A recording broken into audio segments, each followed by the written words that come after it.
আসসালামু আলাইকুম এভরিওয়ান, সবাই কেমন আছেন? আশা করি ভালো আছেন। তো কি আর বলবো, একটানা 3 দিন ধরে বৃষ্টি হচ্ছে। তো মেয়ে বলতেছে নুডলস খাবে। তো বাসায় সবজি নেই, সবজি শেষ হয়ে গেছে। তো বানিয়ে ফেললাম সবজি ছাড়া ঝটপট নুডলস। প্রথমে আমি একটু হালকা তেল দিয়ে নুডলসটা সিদ্ধ করে নিয়েছি। তারপরে এখানে হালকা একটু ঘি দিয়ে পেঁয়াজ কাঁচামরিচ ভেজে নেব। তো এই তো ভাজা হয়ে গেলে আমি একটা ডিম ভেঙে দেব। তো একটু নেড়ে চেড়ে একটু ভেজে নিয়ে তারপরে এখানে আমি নুডলসটা দিয়ে দেব। তো নুডলসটা দিয়ে আমি এখানে ভালো করে নাড়াচাড়া করে মশলাগুলো মিশিয়ে নেব। তারপরে এখানে আমি বাসায় ম্যাগি মশলা ছিল, তাছাড়া কোকোলা নুডলসের মশলা ছিল, ওইটা দিয়ে দিলাম। এই তো ভালোভাবে নেড়ে চেড়ে নিলাম।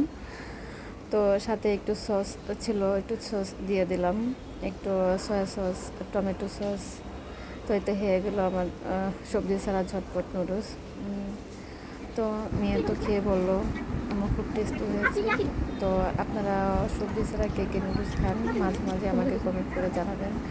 তো এভাবেও ভালো লাগে, খেয়ে দেখতে পারেন। ওকে, আল্লাহ।